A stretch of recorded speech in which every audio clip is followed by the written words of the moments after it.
जिला पंचायत सभागार में जर्नलिस्ट प्रेस क्लब के पदाधिकारियों ने ली शपथ।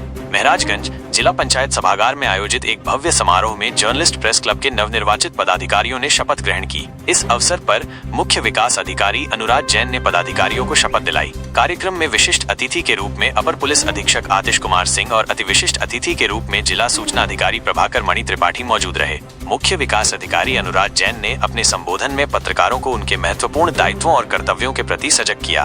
उन्होंने पत्रकारों से निष्पक्षता और ईमानदारी के साथ समाज की सच्चाई को उजागर करने का आह्वान किया। उन्होंने कहा कि पत्रकारिता लोकतंत्र का चौथा स्तंभ है और पत्रकारों की भूमिका समाज को सही दिशा देने में अत्यंत महत्वपूर्ण है। अपर पुलिस अधीक्षक आतिश कुमार सिंह ने अपने संबोधन में पत्रकारिता के बदलते परिदृश्य पर प्रकाश डाला। उन्होंने कहा कि आज के समय में पत्रकारिता समाज को सूचित करने और भ्रष्टाचार को उजागर करने में एक महत्वपूर्ण भूमिका निभा रही है। उन्होंने पत्रकारों से सकारात्मक और संतुलित समाचार प्रस्तुत करने की अपील की।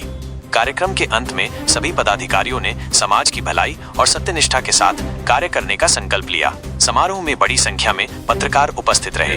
के रूप में आपकी जो भूमिका है हमेशा से महत्वपूर्ण रही है, चाहे जनमत का निर्माण करना हो या किसी तरह के सरकारी व प्रशासनिक अधिकारियों की जवाबदेही जब सुनिश्चित करने की बात आती है तो आपकी भूमिका हमेशा से मान्य होती है। इसके अलावा कई क्षेत्रों में भ्रष्टाचार भी अभी हाल में भी देखा गया है, उसमें आपका रोल हमेशा से महत्वपूर्ण रहा है। लेकिन मैं कुछ विसंगतियों को भी आपके सामने उजागर करना चाहता हूं जो समय के साथ, चूंकि आपका रोल डायनामिक तो हुआ है लेकिन कमियां भी उजागर हुई हैं। जैसे आपसी प्रतिद्वंदिता में, चूंकि कानपुर में मैं रहा हूं, वहां पे कई उदाहरण हैं। जो लोग कानपुर से जुड़े होंगे वो वहां जानते होंगे कि कई समस्याएं वहां भी आई थी। तो आपसी प्रतिद्वंदिता के कारण समस्याएं भी आई हैं मीडिया के क्षेत्र में। इसके अलावा टीआरपी और भी कई चीजें हैं, जैसे किसी पक्ष से प्रभावित होकर कार्य करना। मैं कमियों को यहाँ बताने के लिए उपस्थित नहीं हूँ, लेकिन ये चीजें भी समझनी आवश्यक है। जितना आप अच्छा काम कर रहे हैं और भविष्य के लिए आपका बेहतर रोल हमेशा से रहा है, लेकिन इन चीजों को जानना जरूरी है। इसलिए एक बेहतर स्वस्थ समाज के लिए या सशक्त राष्ट्र के निर्माण के लिए आपका रोल अत्यंत ही महत्वपूर्ण है। और सबसे महत्वपूर्ण है कि जो भी कमियां हैं उसको छोड़ते हुए किस तरह से लोक कल्याण के क्षेत्र में आप बेहतर योगदान दें। जो भी आज कार्यकारिणी में चयनित हुए हैं उन सभी को बधाई देते हुए जो अन्य सदस्यगण हैं उनसे भी मैं अपेक्षा करता हूँ। प्रशासन का तो हमेशा से आपका समन्वय व सहयोग रहता है, लेकिन पब्लिक के लिए, लोक कल्याण के लिए किस तरह से आप बेहतर रूप से काम करें। मैं उम्मीद करता हूँ कि जो मतलब आपका रोल है वो बेहतर तरीके से आगे भविष्य में भी सामने आए। इसी उम्मीद व आशा के साथ आपको पुनः ढेर सारी बधाई व शुभकामनाएं। इलेक्ट्रॉनिक मीडिया के मेंबर्स हैं और इतना आप सभी लोग इतने डाइवर्स बैकग्राउंड से आते हैं, उसके बावजूद एक इलेक्शन पीसफुली कंडक्ट कराना अपने आप में ही एक बड़ी उपलब्धि है, जिसकी जो बिल्कुल प्रशंसा की पात्र है। साथ ही साथ अभी जैसे कि यहाँ पर तमाम बातें हो रही हैं, हम सभी लोग बहुत भली भांति परिचित हैं कि हमारे लोकतंत्र का जो चौथा स्तंभ है वो हमारी मीडिया है। वो हमारा इंग्लिश के ऑथर रहे हैं, उन्होंने कोट दिया था कि pen is mightier than the sword, मतलब जो कलम की ताकत है वो हथियार की ताकत से भी बहुत बढ़कर है। तो और कलम का आशय यहाँ शब्दों से भी है, वाक्यों से भी है, या जो भी आप सभी लोग रिपोर्टिंग करते हैं, जो भी आप लोगों की लेखनी में माँ सरस्वती का निवास होता है, हमने उन सभी की यहाँ पर वंदना भी करी है।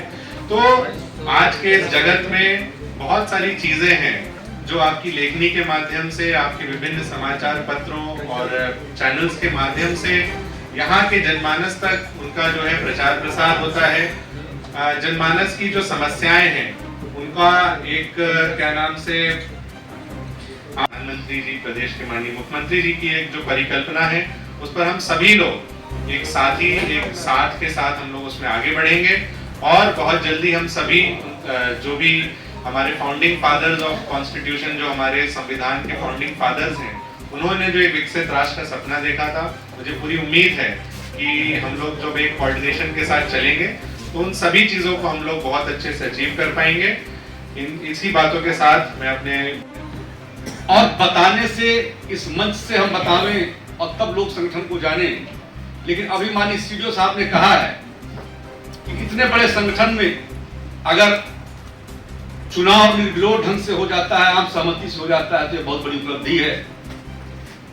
तो यह सत्य है कि हमको लगता है कि इस पूरे संगठन में इस 25वें वर्ष में हम अपने प्रवेश करने जा रहे हैं सर, कि चुनाव की स्थिति संभवतः 1 या 2 बार बनी।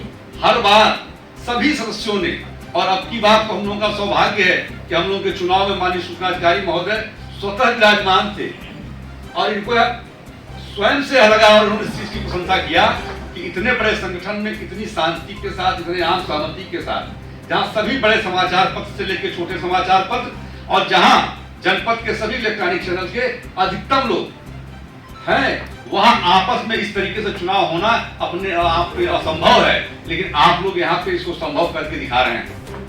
और यह संगठन हमेशा प्रशासन के साथ तालमेल बैठा के उन विषम परिस्थितियों में, जब जनपद में आपदाएं आती हैं, तब भी हमारे संगठन के लोग, और मैं यह दावे के साथ इस मंच से कह सकता हूं कि हम कोई भी कार्यक्रम कराते हैं, आप लोग हमारे जिले के वरिष्ठ अधिकारी हैं, लेकिन आपका कोई भी अधीनस्थ ये नहीं कह सकता है कि फला संगठन के लोगों को हमने ₹1 का सहयोग किया, क्योंकि यह हम लोगों की मर्यादा की बात है। और हम लोग अपने सभी पदाधिकारियों से अनुरोध करते हैं कि भाई, संगठन हमारे आपके अपने पॉकेट के खर्च से चलेगा। हम चंदा मांग के न संगठन को बदनाम करेंगे और न अपनी पत्रकारिता को धूमिल करेंगे। और आज तक का अधिकार इस 25वें वर्ष तक बना हुआ है कि हम कहीं से भी सहयोग नहीं लेते हैं, लेकिन अगर बाढ़ आती है तो हमारे यही 400 पत्रकार साथी अपने घर से अनाज देते हैं। और इसका उदाहरण जिला प्रशासन करता है कि हम लोग डीसीएम और ट्रक भर के लोगों की सहायता करते हैं, जिला प्रशासन को सामान उपलब्ध कराते हैं। कोरोना जैसे भीषण बीमारी में जहां कोई कहीं नहीं निकल रहा था, वहां पे हमारे पत्रकार साथियों ने अपनी अपनी तहसीलों में, अपने अपने गांव में सैनिटाइजर बांटने से लेके अनाज बांटने तक का काम किया। और सभी के सहयोग से उस समय तत्कालीन जिलाधिकारी यहाँ पे माननीय उज्जवल कुमार जी हुआ करते थे, हम लोगों ने 1 डीसीएम से अधिक, जो कि लिखित में कार्यालय में उपलब्ध है, हम लोगों ने अपने घर से अनाज इकट्ठा करके, मसाला और तेल इकट्ठा करके प्रशासन को दिया था, जिसको प्रशासन ने जहां आवश्यकता थी वहां बंटवाया। तो यह संगठन पत्रकार हितों के साथ साथ जनता और प्रशासन के बीच की एक कड़ी है और हर स्थिति में प्रशासन के साथ और जनता के साथ खड़ी रहती है। समय कम है, बस मैं यही कहूंगा कि आप लोगों ने जो स्नेह दिया, जो आशीर्वाद दिया इस शपथ ग्रहण में आके, उसके लिए हमारा यह संगठन आजीवन आपका आभारी रहेगा। आप सभी लोग अपना यह आशीर्वाद बनाए रखें कि आपकी बात करने का यह लक्ष्य है। हमने यह लक्ष्य बनाया है कि हम प्रदेश में, क्या देश में, हम लोग एक इतिहास लिखने जा रहे हैं कि जर्नलिस्ट प्रेस क्लब महाराजगंज एकमात्र ऐसी संस्था होगी जो अपने पत्रकार साथियों के सहयोग से अपनी स्वयं की जमीन और अपना स्वयं का घर बनाने के लिए अग्रसर है। इसकी शुरुआत पिछले वर्ष ही हो गई है। आप लोगों से सटे मुख्यालय के पास हम लोगों ने संस्था के लिए जमीन ले लिया है। रास्ते का विवाद है, हमको लगता है 1 दिन में खत्म हो जाएगा। इस वर्ष हम लोग जमीन लेंगे और आज ही मैं आप दोनों अधिकारियों को, क्योंकि आज आपने हमें जो समय दिया है उसकी कृतज्ञता व्यक्त करते हुए मैं आज आपसे अनुरोध पूर्व में ही कर रहा हूं कि बहुत जल्द हम लोग शिलान्यास करेंगे।